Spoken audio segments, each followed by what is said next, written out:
सत्यनारायण व्रत कथा भारतीय संस्कृति में अत्यंत महत्वपूर्ण है।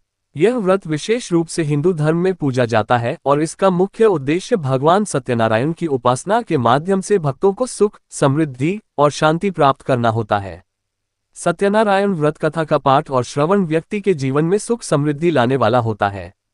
ये कथा विशेष रूप से पूर्णिमा के दिन सुनने और करने का महत्व रखती है, लेकिन इसे किसी भी दिन किया जा सकता है।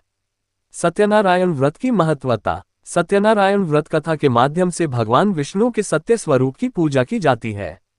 सत्यनारायण शब्द का अर्थ है सत्य के नारायण। इस व्रत में भगवान सत्यनारायण की पूजा और उनका कथावाचन किया जाता है, जो सत्य के प्रतीक माने जाते हैं। ये कथा व्यक्ति के जीवन में अच्छे कर्म करने की प्रेरणा देती है और सत्य के मार्ग पर चलने का उपदेश देती है। कथा का सारांश। सत्यनारायण व्रत कथा की शुरुआत एक ब्राह्मण से होती है। एक समय की बात है, एक ब्राह्मण अपने परिवार के साथ किसी नगर में रहता था। उसकी जीवन में कठिनाइयां आ रही थीं। एक दिन वह भगवान सत्यनारायण की पूजा करने का संकल्प करता है। ब्राह्मण भगवान सत्यनारायण से आशीर्वाद प्राप्त करने के लिए एक व्रत रखने का निर्णय लेता है। पहली कथा। ब्राह्मण के घर में कोई भी संपन्नता नहीं थी। जब उसने सत्यनारायण पूजा की तो भगवान ने उसे आशीर्वाद दिया और उसकी गरीबी दूर हो गई। धीरे धीरे वह ब्राह्मण बहुत संपन्न हो गया। भगवान सत्यनारायण के आशीर्वाद से उसकी जीवन की सारी कठिनाइयां दूर हो गईं।